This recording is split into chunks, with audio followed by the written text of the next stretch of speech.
Members of Kibuloy's Kingdom of Jesus Christ cried foul over the Philippine National Police serving of arrest warrant against their leader last June. However, PNP insisted that KOJC members should hand over Kibuloy to the authorities. Here's a report.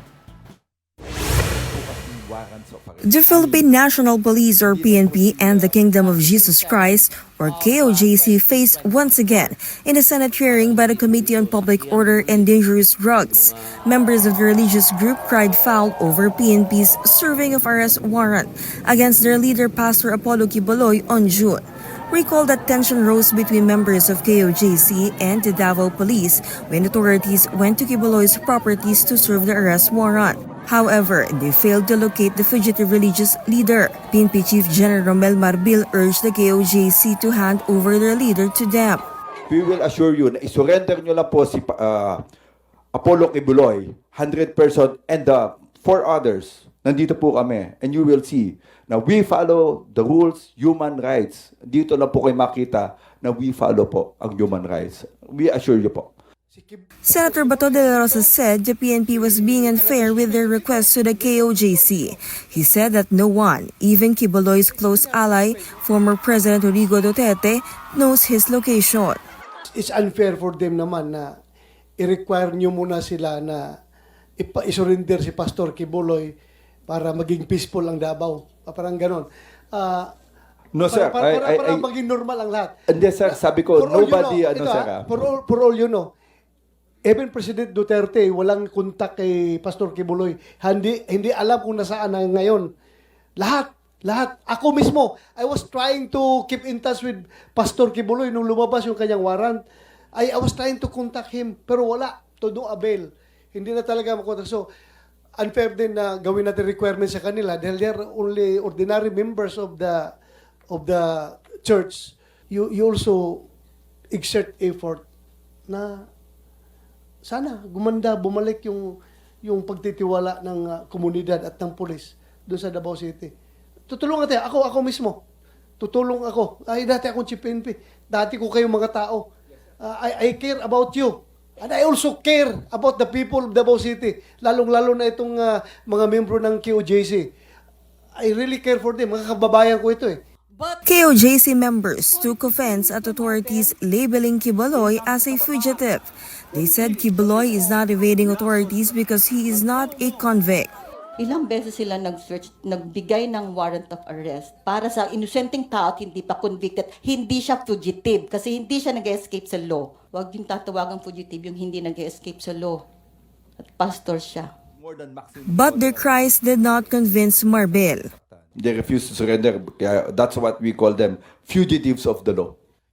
KOJC also told the PNP to ask permission from them or from former President Duterte before implementing a warrant of arrest against Kibuloy, but PNP rejected this call.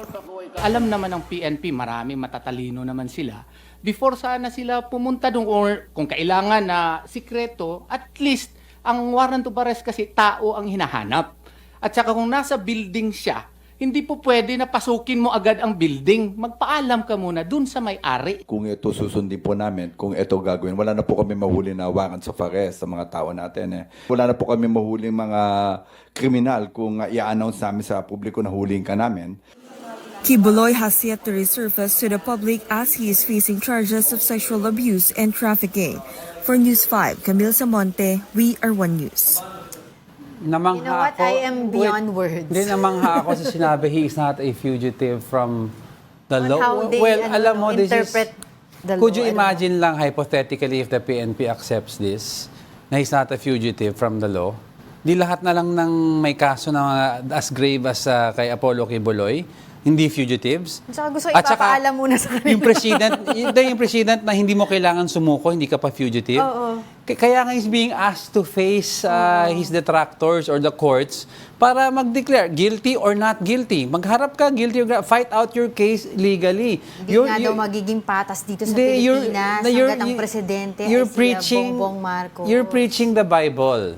And then Jesus Christ was unfairly persecuted. He was unfairly persecuted. He was even pinako sa cross si Jesus Christ for things he did not do. Di ba? He was accused of being a false king. But he still went through the motion of submitting himself to the people. He, Pontius Pilate, he went through that motion. And then, Anointed Son of God. and he was executed Harapin mo. for a case that he was not convicted of. Di ba? So if Pastor Apollo Kibuloy or Apollo Kibuloy believes that he is the Son of God, then why doesn't he submit himself to authorities?